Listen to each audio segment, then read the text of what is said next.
1절에서 4절까지 일치하니까 고개 갸우뚱하시는 분들이 있는데 방송실에서 이미 전화가 왔었습니다. 목사님 지난주하고 본문도 똑같은데요. 그래서 본문 똑같습니다. 제가 날짜도 안 바꿔놔가지고 원고에다가 그래서 지난주 원고 넘겨준 거 아니냐 그러면서 최 집사님 전화 오셨는데 본문은 똑같습니다. 지난주에는 개론을 이야기해드렸고 오늘은 1장부터 이제 큰 그림을 한번 보도록 하겠습니다. 히브리서는 편지로 분류를 해서 보려고 합니다. 근데 편지로 보면 전반부에 누가 누구에게 어떤 목적으로 쓰는지 하는 그런 이야기가 없습니다. 인사말도 없습니다. 근데 히브리서 마지막에 가면 인사가 있어요. 편지 종결구와 같은 인사가 있습니다. 조금 불완전한 형태이긴 하지만 그래도 서신에 더 가깝다. 또 고대 교부들이 교부라고 부르는 소위 신학자들이겠지요. 그 교부들이 로마서와 고린도서 사이에 서신서에다 위치를 시켜놓고 이 책을 보았기 때문에 우리도 그렇게 보고 지나갑시다 라고 하는 겁니다. 자, 편지라고 하고 보는데 1절과 2절이 이렇게 시작합니다. 옛적의 선지자들을 통하여 여러 부분과 여러 모양으로 우리 조상들에게 말씀하신 하나님이 2절입니다. 이 마지막 모든 날에는 아들을 통하여 우리에게 말씀하셨으니 이 아들을 만유의 상속자로 세우시고 또 그로 말미암아 모든 세계를 지으셨느니라. 1절과 2절이 대꾸의 형태로 나옵니다. 이렇게 서로 비교하는 형태로 나오죠. 옛적에 이야기하셨습니다. 그런데 지금은 이 모든 날 마지막에 이야기하시는 분이 계십니다. 옛날에는 누구를 통해서 이야기했어요? 선지자들을 통해서. 지금은 누구를 통해서? 아들을 통해서. 자, 누구에게 이야기하셨지요? 1절에 조상들에게. 지금은 누구에게? 우리에게 말씀하셨지요. 그럼 어떤 이야기를 하셨느냐? 구약에서는 여러 부분과 여러 모양으로, 왜? 한 가지 방편이 아니고 여러 가지로 이야기했는데 잘 알아듣지도 못하고 불완전했다라고 하는 거예요. 지금은 어떻게 이야기하십니까? 아들을 통해서 이야기하시는데 그분을 상속자로 세우셨다. 상속자로 세우시고 그를 통해서 모든 것을 지으셨다. 그런데 1절과 2절의 이야기, 옛날에 선지자를 통해서 조상들에게 이러저러한 이야기를 주신 분, 그리고 지금 아들을 통해서 우리에게 말씀하신 분, 그분은 누구예요? 누구지요? 하나님이지요. 성부 하나님. 성부 하나님이 옛날에는 선지자를 통해서 이야기하셨고 지금은 아들 예수 그리스도를 통해서 이야기하셨어요. 이제는 선지자들을 통해서 이야기했지만 지금은 아들을 통해서 이야기해 주셨어요. 무엇에 대해서? 우리 구원에 대해서 이야기하고 계시는 거예요. 근데 그 이야기하신 것이 무엇이냐? 대체 뭘 이야기하신 거냐? 이게 4절입니다. 4절 후반절에 보니까 더욱 아름다운 이름을 기업으로 얻으셨다. 누가? 예수 그리스도가 더욱 아름다운 이름을 기업으로 얻으셨다. 그 아름다운 이름에 대한 거예요. 예수의 이름이 얼마나 아름다운지 이것을 이제 히브리서 전체를 통해서 이야기하고 있는 거예요. 그 이름이 얼마나 아름다운가 하는 겁니다. 자, 박근혜가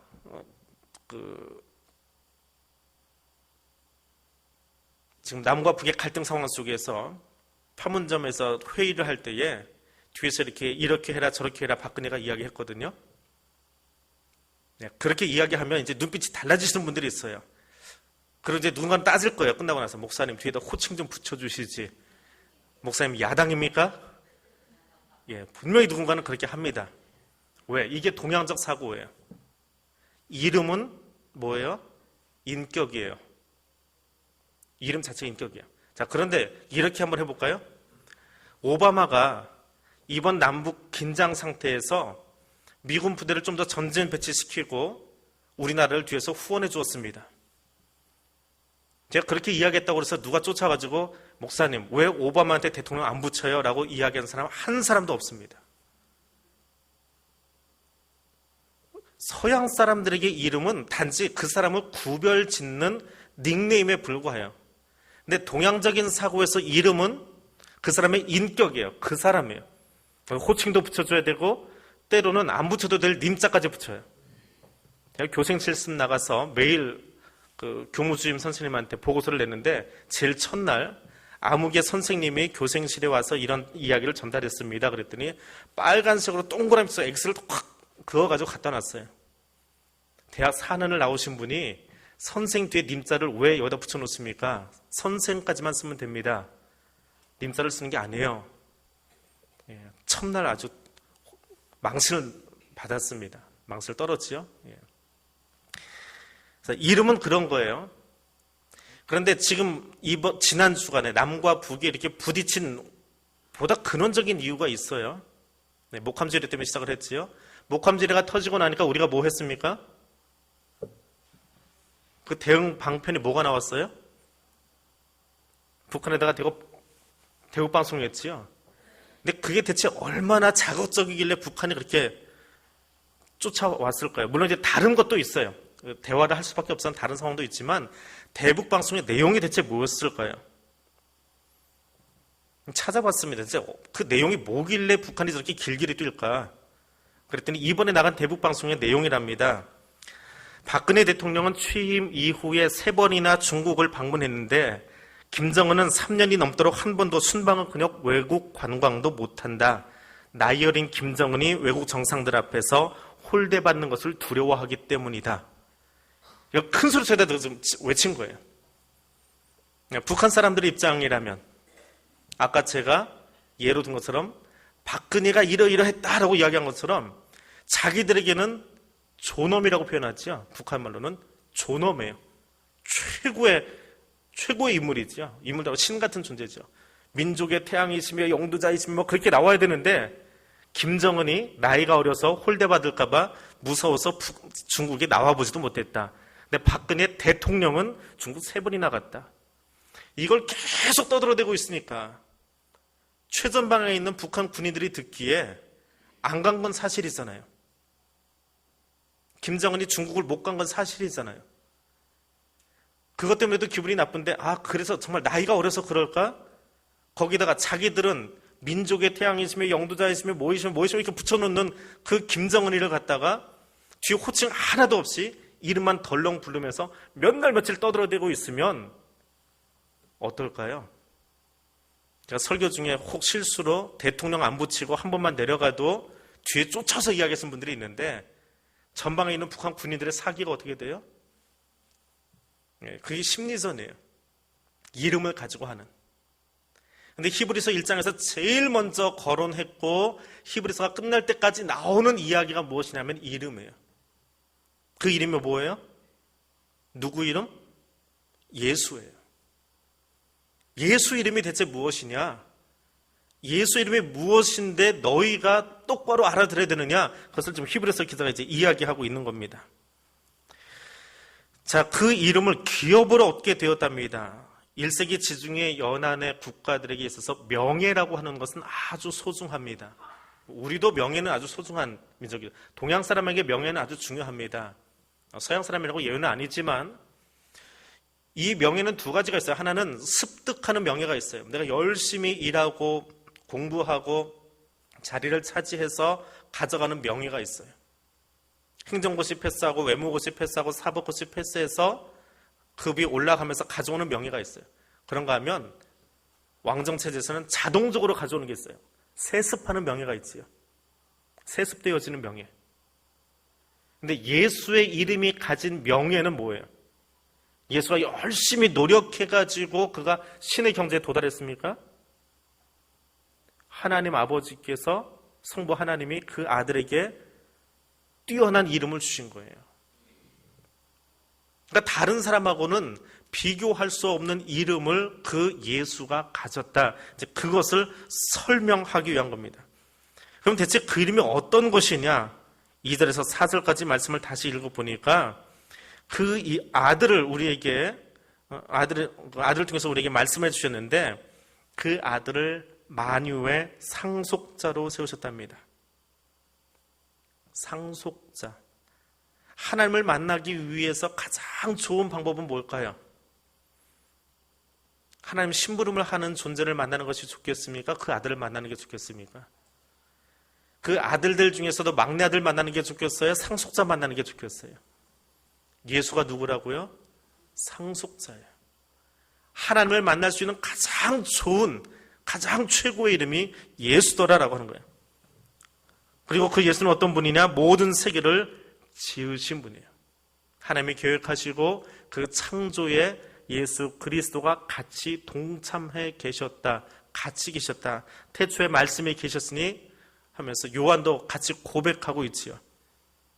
그리고 그분은 어떤 분이십니까? 하나님의 영광의 광채이시다. 그리고 그 본체의 형상이다. 광채와 형상이라고 하는 이 단어는 하나님을 표현할 때만 사용되는 단어입니다. 그러니까 여기에 썼다라고 하는 것은 예수가 곧 하나님이시다라고 하는 것을 설명하는 거예요.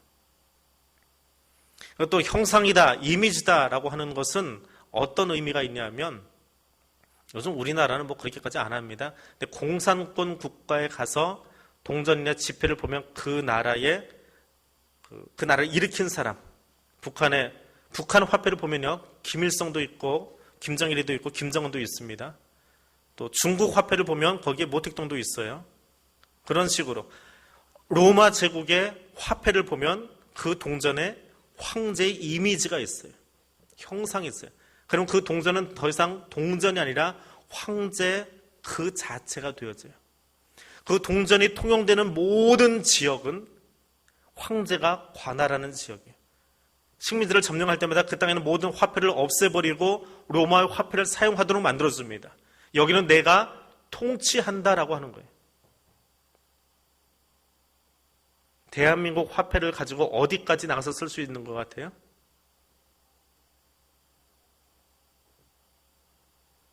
우리나라에서 달러 가지고 이렇게 물건 매매할 수 있습니까? 우리나라 달러 가지고 매매를 못하게 막아놨어요. 근데 외국, 동남아 가면 달러 가지고 매매가 됩니다. 자기네 나라 화폐가 아니어도. 달러가 통용되지 않는 나라는 거의 없어요. 그만큼 미국이 힘이 있다는 거지요. 대한민국 화폐 가지고 어디까지 가보셨어요? 지난번에 백두산 갈 때 괜히 위안화 환전해서 가져갔다가 다시는 중국 갈 때 환전 안 한다. 그거 배우고 왔어요. 중국에서는 대한민국 화폐가 통용이 됩니다. 그러니까 중국 사람들이 우리나라의 경제력을 인정해 주는 거예요. 백두산에 가서 아이스크림 사 먹는데요, 1,000원짜리 달래요. 지갑을 꺼내면서 위안화도 환전한 게 있으니까 위안화도 있고 1,000원짜리도 있었는데 이거 달래요. 1,000원짜리. 그게 더 좋대요. 그리고 백두산을 올라가는데 버스 타고 올라가거든요. 그 중턱까지요. 아이들이 쫓아나와요. 중국 아이들이 와가지고 1,000원짜리 10개를 묶었어요. 그걸 10개를 묶어서 와서 바꾸재요. 10,000원짜리하고. 왜요? 1,000원짜리 10개 가져가서 중국은행에서 바꿔달라고 하면 싫어한대요. 왜? 지폐 단위가 작으니까. 근데 10,000원짜리를 갖다 주면 쉽게 자기 나라 돈으로 바꿔줘요. 근데 우리는 필요에 의해서 거기서 1,000원짜리를 계속 쓰고 다니거든요. 뭐 아이스크림도 사 먹고 티켓도 사고 1,000원짜리를 쓰는데 그걸 아이들이 모았다가 와서 그 자리에서 그냥 일대로 환전하는 거예요. 자기 나라 돈으로 바꾸려고. 그러니까 중국이나 동남아까지 가면 화폐가 우리나라 돈이 통용이 돼요. 로마의 화폐는 당시 로마가 점령하고 있던 지역에 다 통용이 돼요. 왜? 거기에 황제의 형상, 황제의 이미지가 있기 때문에. 근데 예수에게는 누구의 이미지가 있어요? 하나님의 형상, 창조주의 형상. 그분의 이름은 어디까지 미치는 거예요? 하나님이 창조하신 영역 안에 미치지 않는 곳이 없는 그런 이름이라는 거예요. 그게 하나님의 형상이라고 하는 말의 의미예요. 그냥 하나님의 얼굴을 가졌지 하나님과 같지라고 하는 것이 아니라 그분의 영향력이 미치지 않는 곳이 없어요. 어느 곳이든지 간에, 전 세계 어느 곳이든지 간에 예수의 이름으로 기도만 하면 주님이 다 들으신다라고 하는 거예요. 그것이 형상의 의미예요. 또 그분은 능력의 말씀으로 만물을 붙드신대요. 모든 창조 세계가 하나님의 말씀대로 잘 움직일 수 있도록 붙들어주고 지금도 전 세계 역사를 주관하고 계시는 분이에요. 뭐 중국이 전승절 행사하면서 자기들이 움직이는 것 같이 지금 뭐 무기도 앞에다 갖다 놓고 신무기도 갖다 놓고 뭐 광복군 복장해가지고 지나가게 하면서 박근혜 대통령 와가지고 열병식 참석이나 뭐 그러면서 자기들을 과시하려고 하는데 사실은 그 전 세계 역사를 움직이시는 분은 누구라고요? 하나님이시라는 거예요. 그걸 잊어버리지 마세요. 뉴스를 보면서 야 중국이 저렇게 컸냐? 미국하고 틈새에서 우리나라 정말 힘들겠다. 대통령 힘들겠다. 근데 결국 그들을 움직이는 게 누구라고요? 만물을 붙들고 계시는 예수 그리스도라는 것을 히브리서 기자가 이야기하는 거예요. 로마 황제가 흔들고 있는 것 같지만 실상 그 로마 황제마저도 뒤에서 붙들고 역사를 끌고 나가시는 것이 예수 그리스도 그분이시다. 그 이름을 너희가 기억해라 라고 하는 거예요. 그리고 그분은 죄를 정결하게 해주시는 분이에요. 죄를 정결하게 해주세요. 그리고 그분은 또 하나님 보좌 우편에 앉아 계세요. 아무도 하나님 앞에서 앉을 수 없어요. 황제 앞에서는 허락받은 사람만 앉을 수 있습니다. 영의 정도 왕 앞에서는 못 앉아요. 왕 앞에 앉을 수 있는 건 그 가족밖에 없어요. 그런데 예수 그리스도가 거기 앉아요. 누구하고 비교해서? 누구하고 비교해서요? 4절에 보니까 이제 그 이야기를 들어가는 거예요. 1장의 이야기예요. 그 천사보다 훨씬 뛰어나면 누구하고 비교해서요? 천사하고 비교하는 거예요. 천사하고. 왜? 지금 여기 이야기를 나눌 사람들이 천사에 대해서 좀 잘못된 생각을 가지고 있기 때문에 그래요. 사진 좀 띄워주세요. 저희가 어디지요?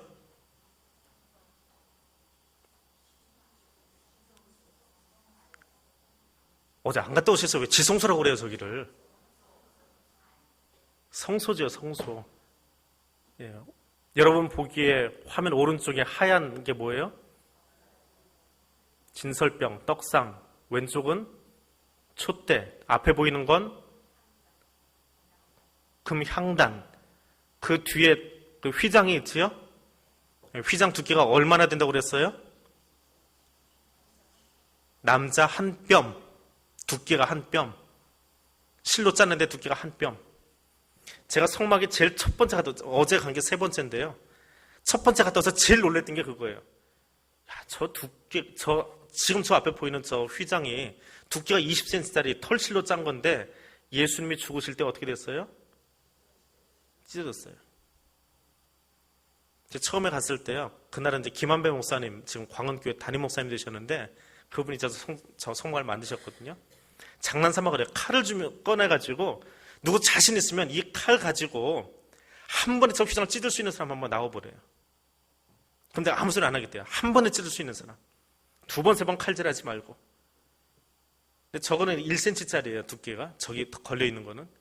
근데 그 20cm짜리가 예수님이 십자가에 못 박히던 순간에 찢어져 버렸어요. 그리고 우리가 더 이상 성소에 머물지 않고 어디로 들어가요? 저 뒤에 있는 지성소로 들어가요. 머릿속에 안 갔다 오니까 딴 생각하는 거예요. 보자기 같은 게 하나 드리워져 있는데 그게 휘장이에요. 찢어졌다. 영화에서도 보자기 쫙 찢어버리잖아요. 그거 생각하고 있다가 20cm 두께 되는 휘장이 예수의 십자가 은혜 때문에 찢어져 버렸어요. 왜 찢었어요, 그거? 힘자랑하려고요? 왜 찢었어요? 우리가 담대히 저 뒤에 있는 은혜의 보좌로 들어가게 하시려고. 지성소에 들어가서 하나님을 직접 만나게 하시려고. 그래서 자기 몸을 화목제물 삼으셔서 저걸 찢어버린 거예요. 그게 얼마나 저한테는 충격이었는지 몰라요. 옆에 뭐 얼마나 잘 만들어지고 그거 못 보고요. 저것만 보고 첫 번째 갔다 왔어요. 두 번째 가서야 겨우 주변에 뭐가 있는지 물건이 보이기 시작하고요.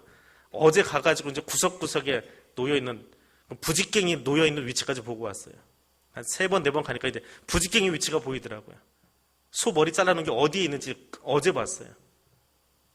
어제는 저희가 속죄제 이야기를 들었죠. 번제 이야기를 들으면 그 소 머리를 왜 거기다 갖다 놨는지 설명을 했습니다. 하실 수 있으면 몇 번 갔다 오세요. 사실 여러 번 들으세요. 자, 그런데 한 장 더 넘겨주세요. 이게 위에 찍은 사진이 없더라고요. 이게 그나마 위에 있게 나와요. 자, 앞에 휘장하고요. 저 윗면에도 덮개 하나 더 있지요. 거기에 문양이 뭐가 되어 있습니까? 안 갔다 오신 분들은 옆에 거 귀동냥 해서 컨닝 하세요. 위에 뭐가 있어요? 그림이? 천사가 있어요. 자, 앞에도 천사가 있고. 그룹이에요. 천사 종류 중에 이제 그룹이라고 하는 천사인데, 자, 그 위에 천사가 있는데 어제 설명한 그 목사님이 광원교회 원장이에요. 그분은 광원교회 부목사인데 그분이 천사가 저 위에 있는 이유를 어떻게 설명했어요? 왜 거기 천사가 있어요? 어제 공부하고 까먹으시면 어떻게 합니까? 갔다 오셨는데. 자, 천사가 하는 일이 뭐예요?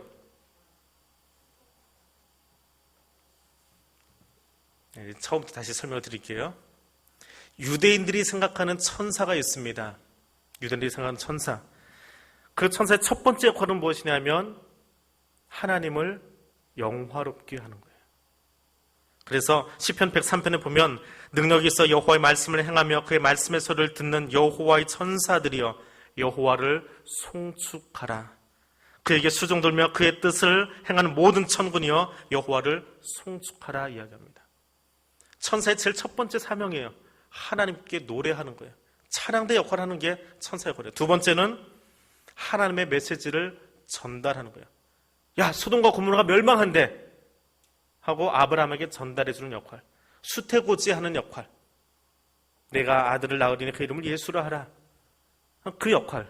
세 번째는 범죄한 인간을 심판해요. 하나님을 대신해서 소돔과 고모라에 가서 불을 떨어뜨리고 하는 그 역할을 합니다.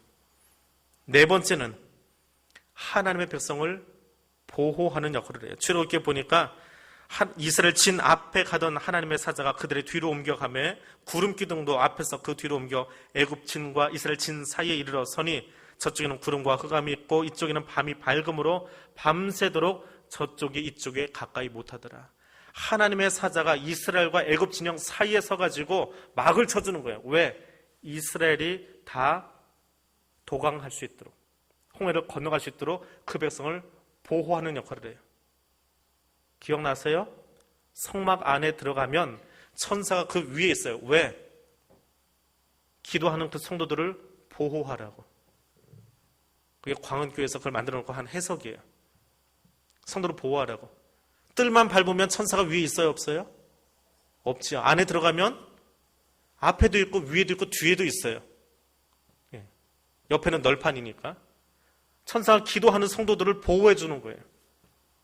기도할 때 천사들이 와서 예수의 기도하심을 돕더라라고 이야기하잖아요. 그게 천사의 역할이에요. 또 이스라엘이 적들과 싸우는 것을 도와줘요. 적들과 싸워줍니다. 천군 천사들이 나타나서 하나님의 병거는 천천히요 만만이라 주께서 그 중에 계심이 신의 산 성소에 계심 같도다. 주께서 높은 곳으로 오르시며 사로잡은 자들을 취하시고 선물들을 사람들에게서 받으시며 반역자들로부터도 받으시니 여호와 하나님이 그들과 함께 계시기 때문이다. 이게 천사의 역할이에요. 성막 안에 있는 천사는 기도하는 성도들을 도와주고 격려해주고 보호해주는 역할을 합니다. 이게 천사의 역할인데 신구약 중반기 말라기 선지자가 예언을 하고 세례요한이 오기 전까지 한 400년의 시간이 있는데 이 시간 동안에 유대인들의 생각이 조금씩 바뀌어요. 왜? 예언자가 없으니까. 하나님의 말씀이 끊어져 버리니까 천사에 대한 이해를 잘못합니다. 삐뚤어진 건 아닌데 그 여러 가지 천사의 역할들 중에 두 번째 건 그게 뭐였어요? 메신저의 역할, 전달자의 역할. 천사는 하나님의 말씀을 가져다가 우리들에게 전달해 주는 사람. 맞아요? 틀려요? 맞아요? 틀려요? 맞아요. 틀린 건 아니에요. 근데 그것만 강조가 된 거예요. 근데 그게 너무 강조되다 보니까 나중에는 우리가 하나님을 만날 수가 없어요. 하나님을 만나려면 반드시 천사가 말씀을 들고 와서 우리에게 전달해 줘야 돼요. 그럼 천사는 하나님과 우리 사이에서 나보다 더 위의 존재가 되는 거예요. 그러다 보니까 은연 중에 천사를 숭배하기도 하고 천사는 대단한 존재야라고 이야기하기도 하고 그리고 그 천사들 중에서도 사람들은 계급장 붙이기 좋아하죠. 직분이 아니라 계급이 되어버리잖아요. 천사 중에서도 계급장 단 애들이 있어요. 천사장. 그 사람들은 그 천사들은 하나님 앞에 언제든지 날아갈 수 있고 천국과 지옥도 마음대로 왔다 갔다 할 수 있는 존재야. 그러니까 천사들 중에 누구를 섬기는 게 더 좋아요? 천사장 섬기는 게 더 좋아요. 그게 그 1세기의 교회 주변에서 일어난 사건이에요. 400년을 말씀이 없이 지나오다 보니까 천사에 대해서 이상하게 변질된 사고방식을 갖기 시작하는 거예요. 천사 하는 역할을 알기는 알았는데 잘못 알다 보니까 천사를 너무 높이는 거예요. 하나님은 안 보이니까. 하나님 안 보이니까 천사만 높이는 거예요. 그래서 히브리서 1장에서 쓰고 있는 거예요. 하나님이 너희의 가장 귀한 이름을 주셨는데 그 이름이 뭐라고요? 가장 귀한 이름, 예수를 주신 거예요. 근데 그 이름은 천사하고 비교할 게 못 돼. 천사가 뭔 줄 알아? 천사는 별 볼 일 없어. 별 볼 일 없어. 자, 지금부터 내가 천사 얘기를 해줄게. 잘 들어봐. 하고 이야기하는 겁니다. 5절입니다. 하나님께서 어느 때에 천사 중 누구에게 너는 내 아들이라 오늘 내가 너를 낳았다 하셨으며, 하나님의 천사들 중에 누구한테 너는 내 아들이야 하고 이야기하신 적 있어요? 없어요? 없어요. 너무 쉬운 질문 떨어졌죠? 성경 잘 읽어야 돼요. 시편 2편 7절입니다. 내가 여호와의 명령을 전하노라. 여호와께서 내게 이르시되 너는 내 아들이라 오늘 내가 너를 낳았도다. 앞에 있는 저 자막 보니까 어떤 CCM 하나가 떠오르지요? 너는 내 아들이라. 그거 언제 불러요? 말씀 잘 봐야 돼요. 제가 제일 싫어하는 CCM이 그거예요. 전 예수 그리스도에 대해서 노래하고 있는 건데요. 너는 내 아들하면서 내가 하나님이 낳은 자녀다라고 그렇게 설명을 해요. 그거 아니에요.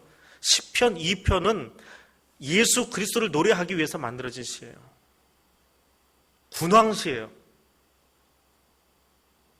하나님이 예수를 낳았다. 나의 독생자 아들 예수다라는 것을 예언적으로 이야기한 찬송인데, 그 노래인데, 그게 왜 CCM으로 20세기에 와가지고 한국교회에서는 하나님이 날 낳았다고 이야기하는 걸로 변질을 시켜버렸는지 몰라요. 그 해석이 아니거든요. 천사도 하나님이 아들이라고 칭한 경우가 없어요. 하나님의 아들이라고 하는 사람은 누구? 딱 한 사람 있어요. 예수님 세례 받으실 때 이는 내 기뻐하는 자라 내 사랑하는 아들이다라고 이야기했어요. 그 말씀이 어디 있어요? 다시 구약에 갑니까? 시편 2편에 있더라는 거예요. 그 6절에 갑니다. 또 그가 마다들을 이끌어 세상에 다시 들어오게 하실 때에 하나님의 모든 천사들은 뭐 하라고요? 그에게 경배하래요. 너희가 천사를 대단하게 보는데 천사는 예수 그리스도를 경배하는 존재예요. 예수를 경배하는 거예요. 그냥 노래하는 게 아니고, 또 받드는 거예요. 또 받드는 거예요. 김일성 죽었을 때 그때 북한 평양에 나오는 그 광경들 TV로 보셨습니까? 그냥 정말 애절해가지고 김일성 수령께서 돌아가셔가지고 가슴을 치면서 울다 기절해버린 할머니 혹시 기억하세요? 뭐 우리 주민이 아니니까 별로 기억 못하시겠지만 그분 굉장히 지금 잘 삽니다. 왜 잘 사는지 아세요? 거기서 그렇게 울어야 돼요. 방송에 나와서 찍고 있는데 그 울던 여자 중에 한 여자가 너무 그냥 애절하게 울다가 기절해버렸어. 야, 이 사람의 당성이야말로 최고구나. 그래가지고 북한에서 아주 잘 산대요. 그때 TV에 나와가지고 그게 연극이 되었건 실제가 되었건 김일성을 그냥 마음속에 담고 어찌할 줄을 몰라서 울고 있는 그 모습. 천사들은 뭐하는 존재라고요? 하나님 앞에서 그의 모든 것을 다 걸고 경배하는 자들이 되어야 돼요. 연극이 아니라 그게 천사의 역할이에요. 근데 하나님이 그 천사를 누구를 위해서? 예수 그리스도를 경배하도록 세워놓으셨대요. 근데 왜 천사 숭배하니? 예수하고 비교할 수 없는 이름인데 왜 천사에 가서 굽신굽신거리고 있어? 왜 그 천사 섬기겠다고 유대교로 돌아가고 있어? 지금 그 이야기 하고 있는 거예요. 또 7절과 8절 보니까 천사는 바람과 불꽃으로 삼으시고, 바람과 불꽃은 없었습니다. 태풍이 심하게 몰아닥칠 것 같더니 얼마나 빨리 지나가 버렸는지 오늘 아침 되니까 태풍이 없어져 버렸습니다. 아무리 센 태풍도 없어지게 돼 있어요. 그런데 그 아들 예수는 어때요? 그 보좌가 영원하다라고 이야기합니다. 또 하나님의 즐거움의 기름을 예수께 부어서 그의 동료들보다 뛰어나게 하시대요. 세상은 유한하지만 주는 여전해서 연대가 다함이 없도록 하나님이 만들어주신대요. 10절과 12절의 말씀입니다. 그리고 13절에 가서 보니까 어느 때의 천사 중 누구에게 내가 내 원수로 내 발등상 되게 하기까지 너는 내 우편에 앉아 있으라 하였느냐. 예수님은 하나님 보좌 우편에 앉아 있지만 천사들 중에 누가 하나님 보좌 우편에 앉아 있어도 된다고 허락받은 사람이 누가 있냐라고 하는 거예요. 너희가 구약을 그렇게 잘한다고 하고 지금 유대교로 돌아가려고 하는데 구약 성경을 눈 씻고 뒤져봐라. 천사가 누가 하나님 보좌 우편에 앉아 있는지. 천사는 수종 드는 자고 경배하는 자야. 그런데 그 아들 예수는 하나님이 들어 올리셔서 보좌 우편에 앉게 하셨어. 그러면 보좌 우편에 앉아서 그 아버지를 보고 있는 존재 예수 그리스도하고 시종 들고 날갯짓 하고 있는 천사하고 비교 대상이 돼요? 비교할 가치도 없는 거예요. 비교할 가치가 없어요. 그런데 그 가치도 없는 천사를 왜 너희가 숭배하는 거예요? 왜 헛된 것에 마음을 빼앗기고 사느냐라고 하는 겁니다. 그리고 마지막에 보니까 14절에 보니까 아주 기가 막힌 이야기가 하나 나와요. 같이 읽겠습니다. 모든 천사들은 섬기는 영으로서 구원받은 상속자들을 위하여 섬기라고 보내심이 아니냐. 이 히브리서 기자가 갖다 놓은 아주 독특한 유대인들의 사고를 뛰어넘는 아주 획기적인 반전 드라마예요. 14절은 천사의 역할 마지막입니다. 아까는 유대인의 이야기를 쭉 하다가 이제 마지막에 하나를 더 붙였어요. 부록처럼 이 이야기 때문에 이제 2장의 이야기가 나오고 3장의 이야기가 나오고 계속 뒤로 이어지는 거예요. 자, 천사의 역할 뭐 하는 영이에요? 섬기는 영. 누구를 섬깁니까? 구원받은 상속자를. 누구예요? 예수가 구원받았습니까? 상속자니까 예수한테. 구원받은 상속자가 누구예요? 구원받은 상속자 누구예요? 자, 손 들어보세요. 내 가슴에다 대고. 누구예요? 나예요. 천사 역할이 뭐라고요? 구원받은 나를 섬기도록 하나님이 명령하셨어요.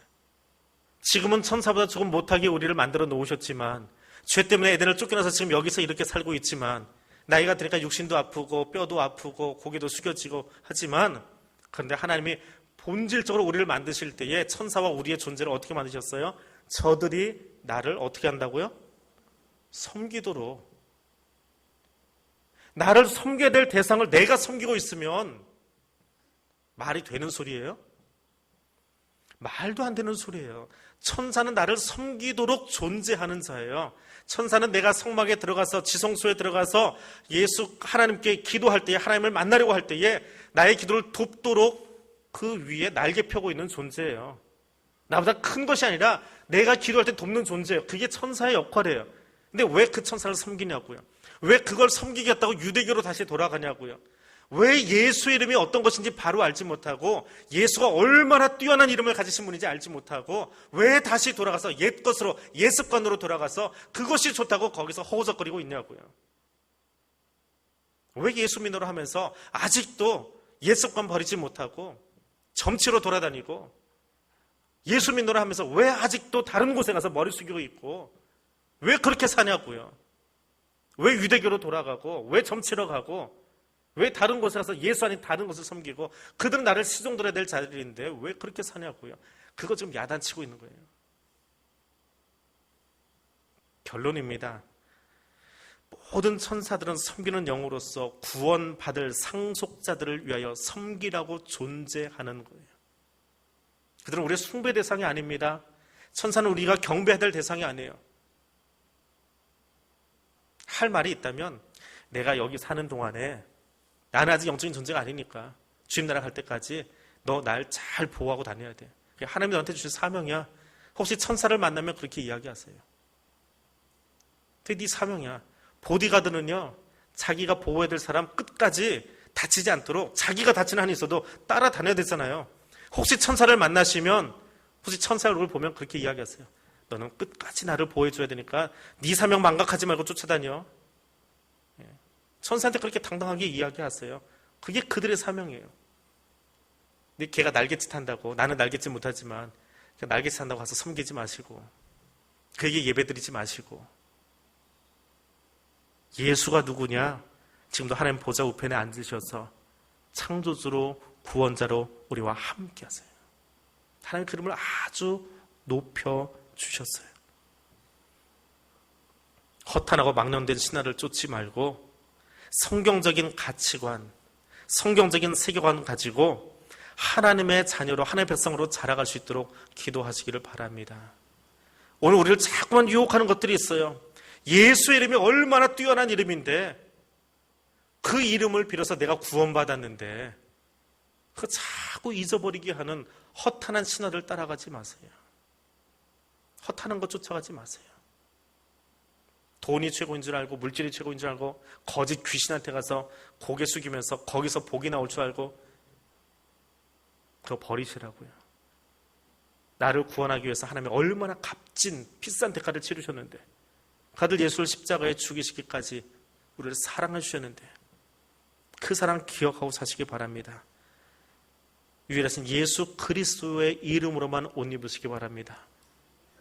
그 예수가 누군지는 다음 주에 말씀드리겠습니다. 그게 2장입니다. 우리 같이 기도하겠습니다.